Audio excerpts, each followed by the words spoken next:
Hello guys, ये percentage का type जो सेकंड वीडियो है मेरा।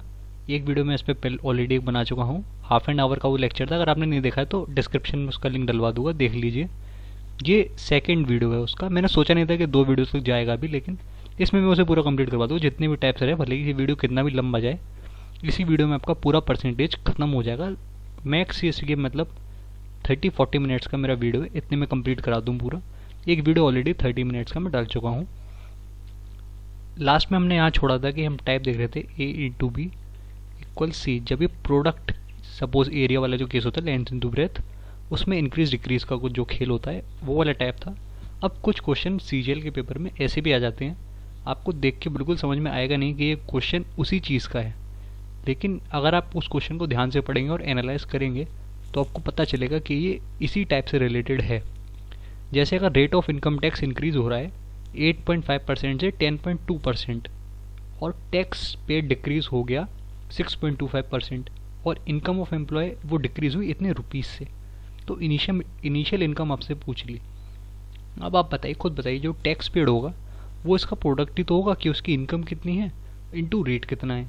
तो हम ये कह सकते हैं कि tax paid rate of income tax into जो भी उसकी इनकम है, यही तो है। और यही हमारा टाइप है जो हम अभी तक डिस्कस कर रहे थे। तो कहीं ना कहीं ये क्वेश्चन इसी टाइप से रिलेटेड है, लेकिन एग्जाम में ये चीज़ आपको पहले से प्रैक्टिस करके जानी है ताकि इतना आपको वहाँ पे सोचना ना पड़े। अब देखिए 8.5% से हो गया आपका 10.2%, मतलब पहले अगर 8.5 था तो अब हो गया 10.2। इनकम आपकी कितनी चेंज हुई नहीं पता, तो एक्स से वाई मान लिया हमने। जो इनका नेट रिजल्ट निकल के आया है वो नेट रिजल्ट है आपका 6.25% का इंक्रीज। 6.25% मतलब 1/16, तो मतलब 16 से आपका हो गया 17। अब इसे आप क्रॉस मल्टीप्लाई कर लीजिए। इसे आप क्रॉस मल्टीप्लाई करेंगे तो आपका आ जाएगा। उससे पहले आप इसे काट सकते हैं। ये आपका 17 5 या 85 होता है, 6 या 102 होता है। तो अगर ये 5 है तो 6 हो जाएगा। सबकी कैलकुलेशन हल्की पड़ेगी थोड़ी। 16 6 ये आपका आ जाएगा 96 और इधर आपका आ जाएगा 85। मतलब इसमें कितने का अंतर है? 11 का डिफरेंस है। और डिक्रीज कितने से हुई है? 3000, तो मतलब 3300 11 के बराबर है। एक की वैल्यू कितनी है? 300 की। और आपसे पूछा गया इनिशियल इनकम। इनिशियल इनकम आपकी कितनी थी? 96 ही तो थी, उसके बाद डिक्रीज हो गई इंटू 300। ये आप कर दीजिए, आंसर आपका आ जाएगा 28800। ये आपका आंसर है। इजी क्वेश्चन था, बस आपको टाइप आइडेंटिफाई करने में आना चाहिए। ये आपका नेक्स्ट टाइप आ जाता है A+B = C। देखिए, अगर किसी एक चीज़ की गारंटी है दुनिया में जो मैं ले सकता हूँ, वो इस चीज़ की है कि इससे आपके पेपर में एक सवाल आना ही आना है। पता नहीं है कैसा उनका फ्रस्ट्रेशन है एसएससी का कि इससे सवाल हमेशा पूछते ही पूछते हैं। जो आपका इनकम एक्सपेंडिचर सेविंग वाला, हर शिफ्ट में आपको एक सवाल जरूर मिल जाएगा इसका डाला हुआ। अगर जिस शिफ्ट में इसका नहीं मिला उसमें आपको इसका मिल जाएगा, टैक्स और नेट इनकम का। इसमें कभी कंफ्यूज ना होना, ये प्रीवियस टाइप से एकदम अलग है। उसमें जो रेट अगर कभी आ जाए, रेट इनटू जो उसकी इनकम होती है, वो जो आपका टैक्स का रेट होगा इनकम से मल्टीप्लाई करेंगे तो आपको जितना टैक्स पे किया गया वो निकल के आता है। जब भी ये वाला टाइप होता है, ये आपका A+B = C में आता है। इस टाइप के हम कुछ सवाल देखेंगे, ज़्यादा नहीं, क्योंकि बहुत ही ईजी इनका एक मेथड है। जो आपका इनकम को आप इसमें 100 लेके इन क्वेश्चन को करेंगे तो ये बेस्ट अप्रोच होता है, बेस्ट एकदम। आपको इनसे ऐसे ही करना है इन क्वेश्चंस को। देखो, इस क्वेश्चन में दिया गया है a person spend 62.5% of income if income increased by 12.5% and expenditure decreased by 40% but saving decreased by ₹600। आपसे पूछ लिया इनिशियल इनकम कितनी होगी। आपको पता है इनकम क्या होती है? जो हमने खर्च कर दिया प्लस जो हमने सेव कर दिया, एक्सपेंडिचर प्लस सेविंग। इनकम अगर आपकी हो गई लेट से 62.5%, क्या होता है? 5/8। इतना अगर आपको फ्रैक्शन आता है, इतना आपको पता होनी चाहिए। मतलब अगर आपकी 8 रुपये इनकम है तो 5 रुपये का खर्चा है, बचा कितना? 3 रुपये। फिर आपसे बोल दिया गया कि जो आपकी इनकम है वो इंक्रीज कर गई 12.5%। मतलब अगर पहले आपकी इनकम थी 8 तो अब हो गई 9। 12.5% इंक्रीज का ये तो मतलब हुआ तो 8 से आपकी हो गई 9। बोला गया कि एक्सपेंडिचर डिक्रीज कर गया 40% से। 5 में 40% का डिक्रीज मतलब कितना बचा? 5 में डिक्रीज किया गया है, क्वेश्चन में यहाँ पे चेंज कर लीजिए, यहाँ पे इंक्रीज है, यहाँ पे आपका आ जाएगा 7 और ये बचा कितना 2। मतलब आप देख रहे हैं कि इसमें कितने का डिक्रीज हुआ, 1 यूनिट का। और 1 यूनिट की वैल्यू क्वेश्चन में दी गई है 600 और 1 की वैल्यू 600 है और पूछा आपसे क्या गया है 8 की वैल्यू इनिशियल इनकम। तो 8 को आप 600 से मल्टीप्लाई करेंगे 4800, ये आपका इस क्वेश्चन का आंसर हो जाएगा। बहुत ही रिपीटेड क्वेश्चन है, हर बार ये एसएससी में आता है, इसे थोड़ा अच्छे यहाँ पे चेंज कर लीजिएगा। बाकी इसे आप ध्यान रख लीजिए इस मेथड को, ये आगे भी आपका यूज़ होगा। देखिए नेक्स्ट क्वेश्चन पढ़ते हैं हम लोग। Rate of income tax increase हो गया 16.66% से, इनकम इंक्रीज हो गई 25% से और नेट इनकम है वो डिक्रीज कर गई 4200 से।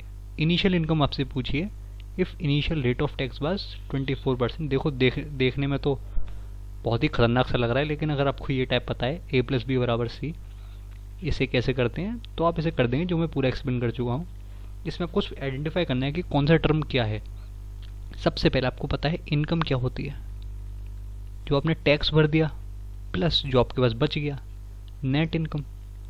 इनकम बराबर tax plus net income.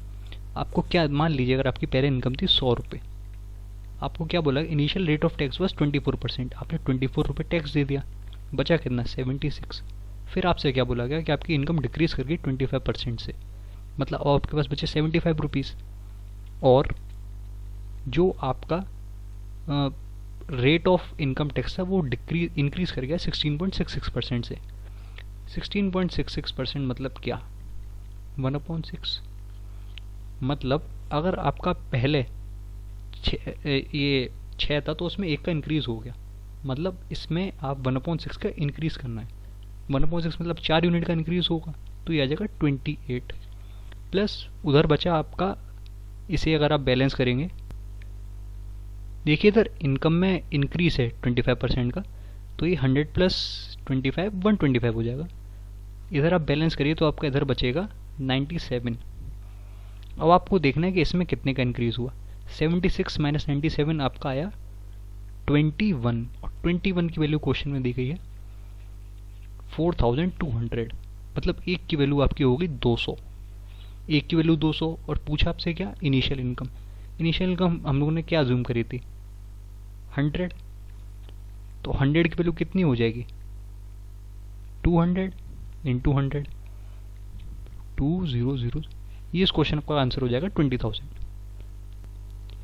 Next type आपका आता है परसेंटेज में इलेक्शंस का। ये आपका 7वां टाइप है, मैं आपको 6 टाइप पहले करा चुका हूँ। देखो ये जो टाइप है ना, ये पहले बहुत आता था, जो आपका मेंस का एग्जाम हो जाता है CGL मेंस 14-15, उसमें ये टाइप पेल के बहुत बार आया। उसके बाद इसकी आने की थोड़ी जो फ्रिक्वेंसी थी वो कम हुई है, पता नहीं क्यों, हो सकता है फुदक के फिर से वापस आ जाए, इसलिए हमको ये भी पढ़ना बहुत ज़रूरी है। इसमें भी 2 तरीके होते हैं, एक तो आपका होता है लाइन मेथड, जो मैं हमेशा फॉलो करता हूँ और इस मेथड ने कभी धोखा नहीं दिया मेरे को। आप भी ट्राई करिए इसे अगर इनकॉर्पोरेट कर पाएँ, वरना एक 100 लेके भी आप कर सकते हैं। 100 कुछ को एक क्वेश्चन में ऐसा देखा होगा जो आप 100 लेके करेंगे तो ही हो पाएगा। इससे आप करेंगे तो हो सकता है आप थोड़े से अटक जाएं और अपना 1-2 मिनट ख़राब कर दें एग्जाम में, जो मैं बिल्कुल नहीं चाहता। 100 लेके आप इस क्वेश्चन को बहुत अच्छे से टैकल कर सकते हैं।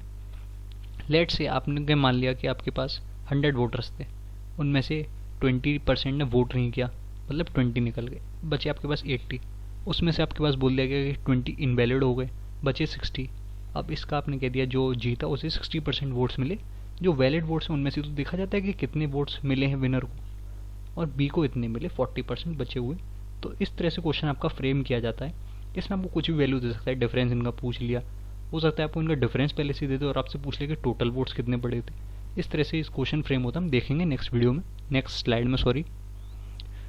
इन an election 20% votes are declared invalid and winner gets 70% of valid votes, ये इंपॉर्टेंट टर्म है, and wins by 9600 votes.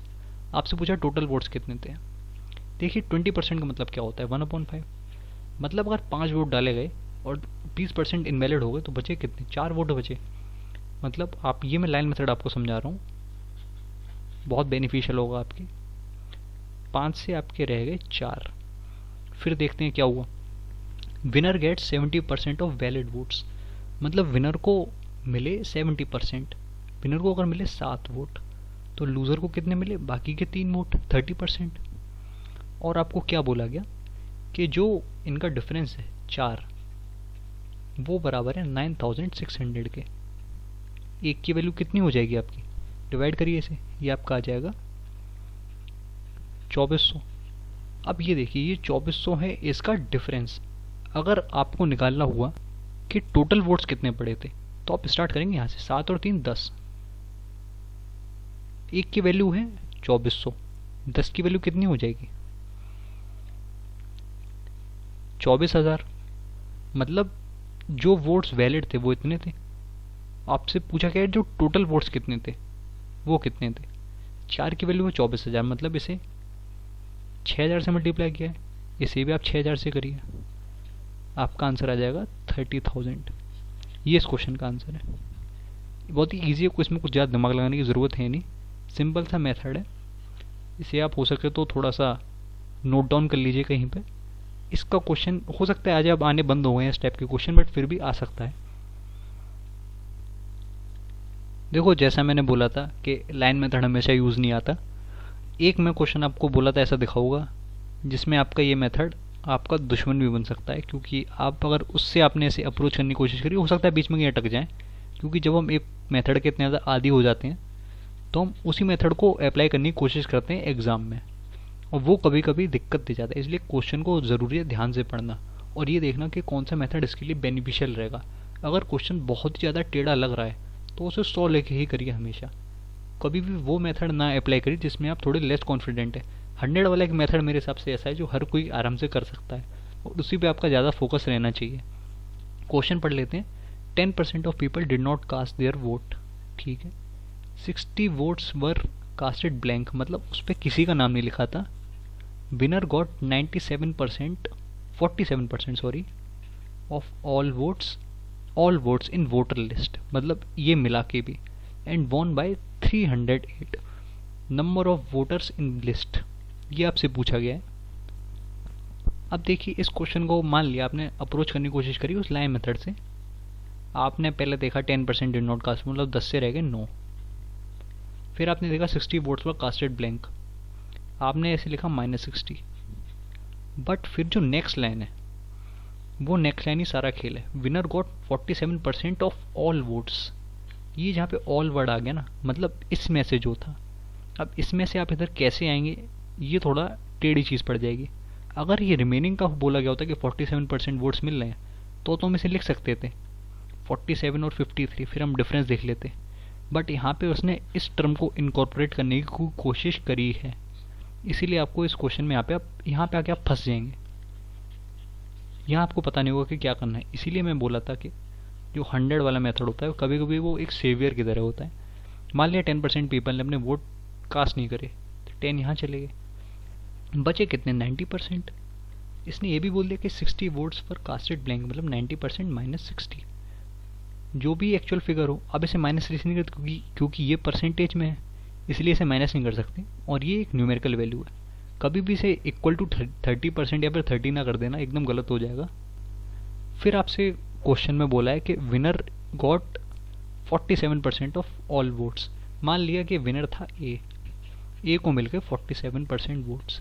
B के लिए कितने बचे, इस वैल्यू में से अगर आप इसे माइनस कर देंगे तो वो बी के वोट्स हैं, क्योंकि दो ही लोग अगर खड़े हैं ए और बी, तो उसमें बचा हुआ हो जाएगा बी का शेयर 90% -60 -47%, ये आपका आ जाएगा 43% -60। अब आप देखिए कि इन दोनों के वोट्स का डिफरेंस कितना था। आप देखेंगे 47% थे ए के वोट्स और बी के वोट्स आपने निकाले 43% -60, और ये बराबर किसके दिए गए 308 के। ब्रैकेट खोलेंगे तो माइनस माइनस प्लस हो जाएगा और इनका डिफरेंस आ जाएगा 4% +60 308। 4% की वैल्यू आपकी आ गई 368। 1% की वैल्यू आपकी कितनी हो जाएगी, ये आपकी हो जाएगी 368/492। तो आपके टोटल वोट्स कितने हो जाएंगे? 100%। 100% आपके हो जाएंगे 9200। ये इस क्वेश्चन का आंसर हो जाएगा। देखिए ये 3, जब ये 60 इधर जाएगा 3 तो ये माइनस होगा। ये मैंने गलती से सॉरी प्लस लिख दिया, इसे अभी एडिट कर देते हैं, बस एक सेकंड। इधर आपका आ जाएगा 4% प्लस 60, ये 308 के इक्वल है। 4% की आपकी वैल्यू दी गई है। 308 माइनस 60 आपका आ जाएगा 248। 1% की वैल्यू आ जाएगी आपकी 62। तो 100% कितना हो जाएगा? 6200।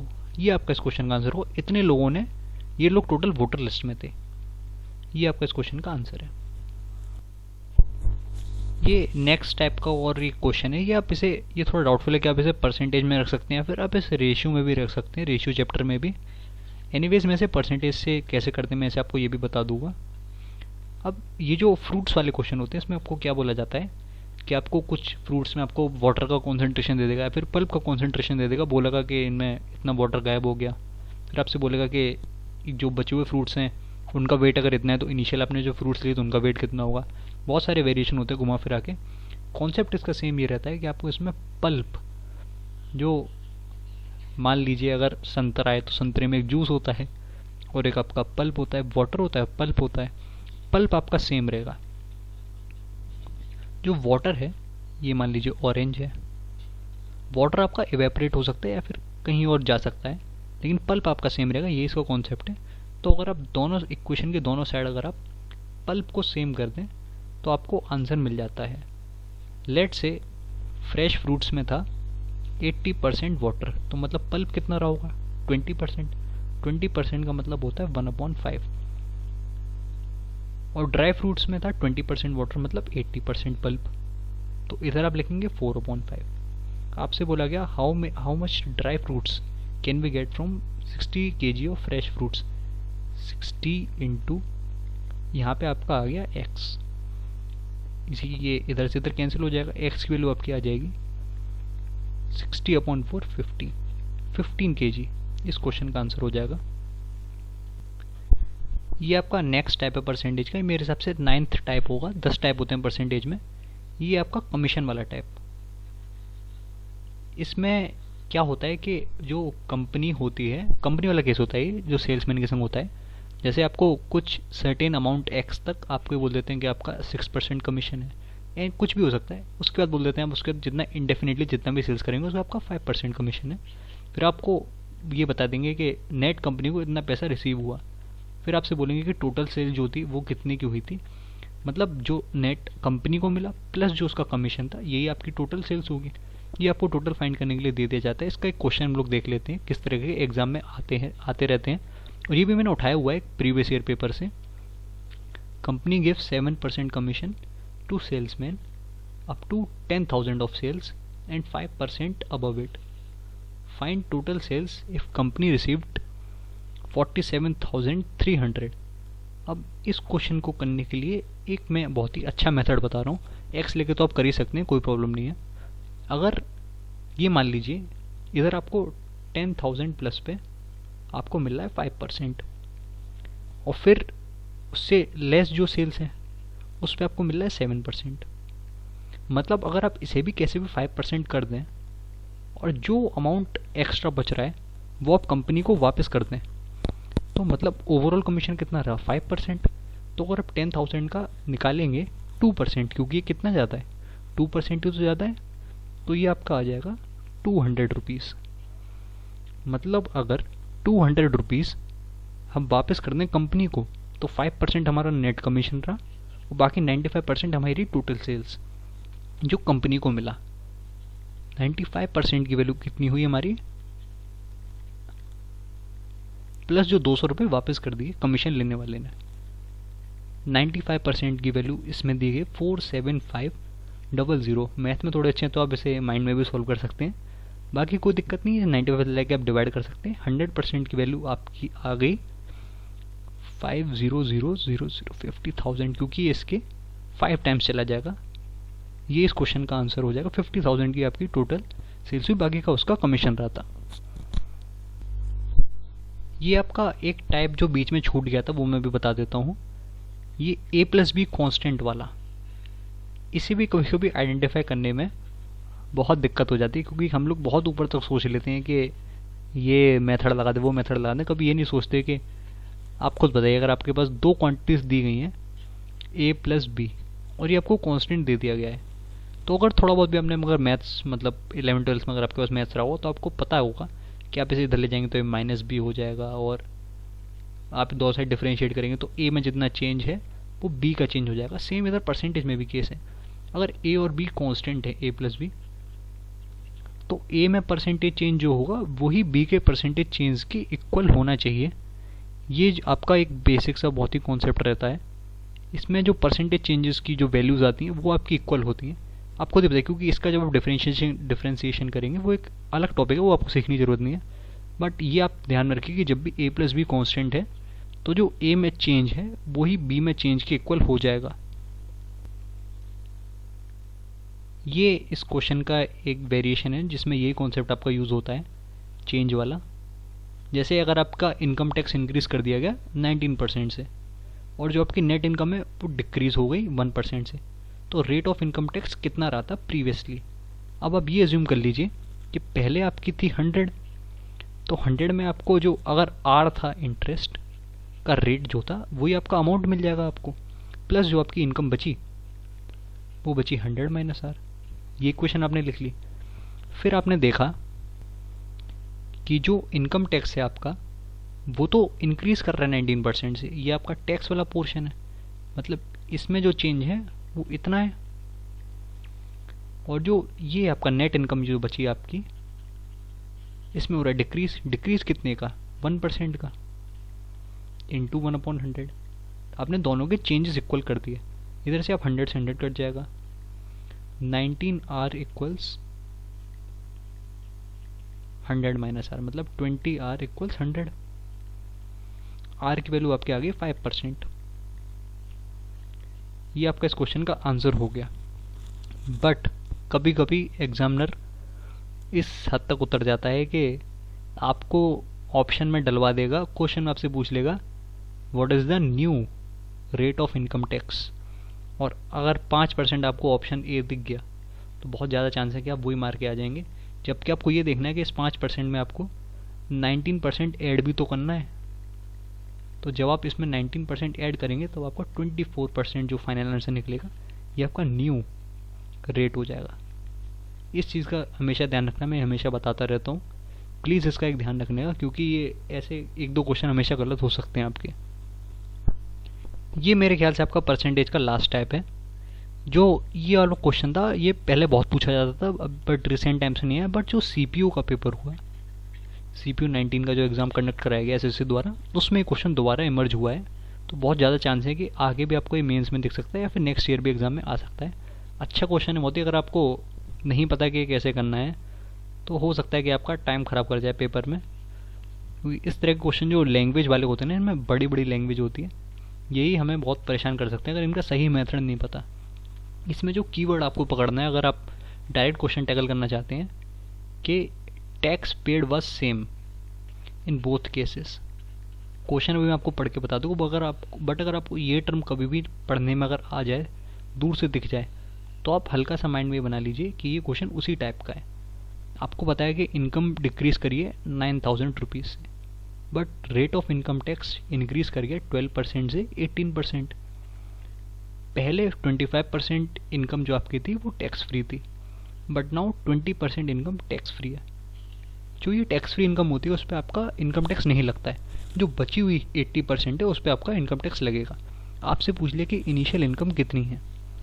अब इस क्वेश्चन में कोई ट्रिक वगैरह इसमें कुछ ऐसी खास नहीं है। अगर आप इस क्वेश्चन को एक्स अगर आप ले लें तो आप इसे बहुत जल्दी कर सकते हैं, इसका यही सही मेथड। मान लीजिए कि इनकम थी आपकी एक्स, आपने लिख लिया इनकम आपकी है एक्स। अब आप देखिए कि इसमें कितनी इनकम ऐसी है जिस पे टैक्स लगेगा। 25% तो टैक्स फ्री है, मतलब 3/4 जो पार्ट 75% पार्ट है उस पर टैक्स लगेगा, इनटू कितना टैक्स लगेगा वो आपका रेट से डिसाइड होता है, 12%, मतलब 12,100 इतना आपको टैक्स पे करना पड़ेगा। दूसरे केस में क्या हो रहा है, इनकम आपकी इंक्रीज कर दी 9,000 से, इसे मल्टीप्लाई किया किससे, अब जो जितनी इनकम पे टैक्स लग रहा है 20% पे अब टैक्स लग रहा है 20% टैक्स फ्री, मतलब 80% पे लग रहा है, 80% का मतलब 4/5, और टैक्स का रेट कितना है 18%, 18/100। पहले तो आप इसे 100 से 100 काट दीजिए कैलकुलेशन ईजी करने के लिए, ये इससे कट जाएगा, ये 3 हो जाएगा, यहाँ आपका आ जाएगा 9x इक्वल, ये आप इसे ब्रैकेट में अंदर मल्टीप्लाई कर दीजिए 4x/5 प्लस इसे आप मल्टीप्लाई करेंगे, ये आपका रह जाएगा 1800 इंटू 4। सॉरी यहाँ पे माइनस का साइन आएगा बिकॉज हमें दिया गया है कि इनकम डिक्रीज हो रही है, जो प्रीवियस ईयर था उसमें शायद इंक्रीज दिया हो, बट हम लोग डिक्रीज ही मान के चलते हैं, देखते हैं क्या आता है। इसे आप काटेंगे तो ये 1800 बचेगा, 18 इंटू 18 आपका 324 होता है, 00 इंटू 4, और ये 18 यहाँ भी मल्टीप्लाई होगा, और यहाँ पे आपका आ जाएगा माइनस का साइन। इस इक्वेशन आपको सॉल्व करना है, जो x की वैल्यू आएगी वही आपका टैक्स होगा, जो आपकी इनिशियल इनकम होगी, सॉरी। अब एलसीएम ले लीजिए, इसे इधर ले जाइए, ये टर्म आपका इधर आ जाएगा, 32400 into 4 equal 72x/5 minus 9x। इनका एलसीएम लेंगे, डिफरेंस लेंगे, इधर 27x बचेगा अपॉन 5, ये आपका बराबर है 32400 इंटू 4 के। अब आप ये देखिए कि ये इससे कट रहा है, बिल्कुल कटेगा, इंटू 10 होता है 270 प्लस 54, ये 12 टाइम्स कट जाएगा, मतलब x की वैल्यू आपकी आ गई 12,1200 इंटू 5 इंटू 4, ये आपका आ जाएगा इंटू 20, 24, ये थी आपकी इनकम जो प्रीवियस थी, इनिशियल इनकम, ये आपका आंसर हो जाएगा। इन क्वेश्चंस को ऐसे टैकल करना है ये भी आप देख लीजिए, बिकॉज ऐसे एक दो क्वेश्चन के वेरिएशन आ सकते हैं, बट कंडीशन सब में सेम रहेगी कि जो टैक्स पेड होगा वो सेम होगा। सपोज आपको दे भी दे कि दूसरे केस में टैक्स पेड जो था वो डबल होता, तो आप इस दूसरी साइड LHS होता उसे आप 2 से मल्टीप्लाई कर सकते थे, अगर इसका वैसे वर्सा दिया होता तो आप दूसरी साइड को 2 से मल्टीप्लाई कर सकते थे। बस कंडीशन आपको ये पता होनी चाहिए कि जब भी टैक्स पेड सेम होता है तो वो टैक्स कैसे निकाला जाता है, जो भी आपकी इनकम है उसे आप मल्टीप्लाई करेंगे रेट ऑफ इनकम टैक्स से, इनटू कितनी परसेंट उस इनकम का या कितना फ्रैक्शन उस इनकम का टैक्स के दायरे में आ रहा है। इस तरह से आप इन क्वेश्चंस को टैकल करेंगे, और ये मेरे हिसाब से लास्ट टाइप था परसेंटेज का। बाकी कुछ बातें बतानी थी मेरे को, आप मेरे टेलीग्राम चैनल पे आ सकते हैं, वहाँ पे मैंने इसकी एक प्रैक्टिस PDF भी डलवा दी है। इसके अलावा भी अगर आपको लगता है कि कुछ रह रहा है तो आप उस पर प्रैक्टिस कर सकते हैं। बाकी इतना अगर आप करके ले जाते हैं पेपर में तो बहुत है, और इस चैनल को सब्सक्राइब कर लीजिए, क्योंकि नेक्स्ट में पूरी अर्थमेटिक आपकी कंप्लीट करवाऊंगा विदिन 1 मंथ, और इसी चैनल पे सारी वीडियोस में आपकी डलवाऊंगा। और बाकी अगर आपका कोई भी डाउट हो तो आप कमेंट सेक्शन में तो कर ही सकते हैं, हमेशा अवेलेबल हूँ मैं। और बाकी कोई भी दिक्कत हो तो आप मैसेज डायरेक्ट DM भी कर सकते हैं, इंस्टाग्राम का भी लिंक में डलवा दूंगा, कोई दिक्कत नहीं है। Thank you then.